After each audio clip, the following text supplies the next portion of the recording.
Lost and Found by Oliver Jeffers. The publisher is HarperCollins.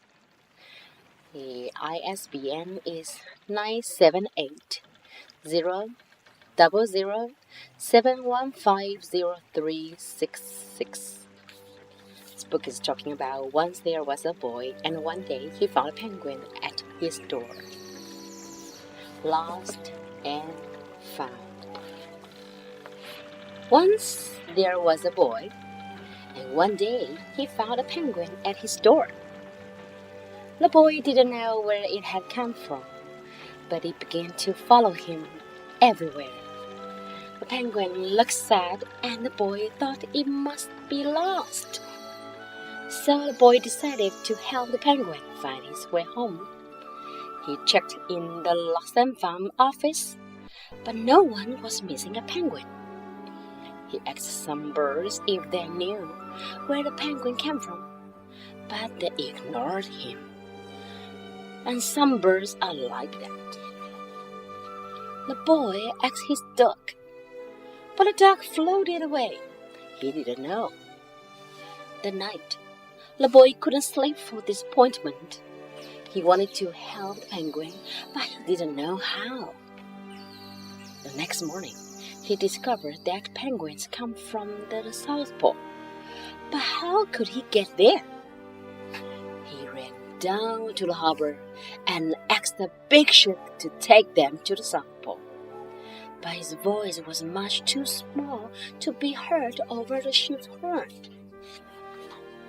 So together, he and the penguin would row to the South Pole. The boy took his rowboat out of the cupboard and they tested it for size and strength.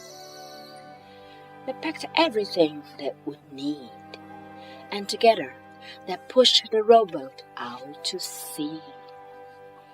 They rowed thus for many days and nights, with the boy telling stories all the way. The penguin listened to everything that the boy said.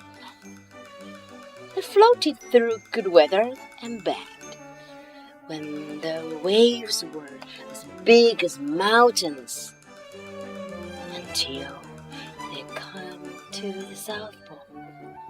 The boy was delighted, but the penguin said nothing. Suddenly, it looked sad again as the boy helped it out of the boat. The boy said, "Goodbye, penguin," and floated away. But as he looked back, the penguin looked sadder than ever. It felt strange to be on his own, and the more he thought, the more he realized he was making a big mistake. The penguin wasn't lost. He was just lonely. Quickly, he turned the boat around and headed back to the South Pole as fast as he could.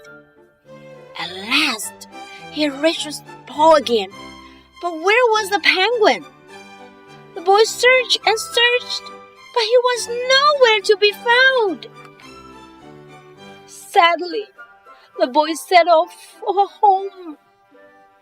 There was no point telling stories because there was no one to listen, except the wind and the waves. But then the boy saw something in the water ahead of him. Closer and closer he got until he could see the penguin. And so the boy and his friend went home together, talking of wonderful things all the way. The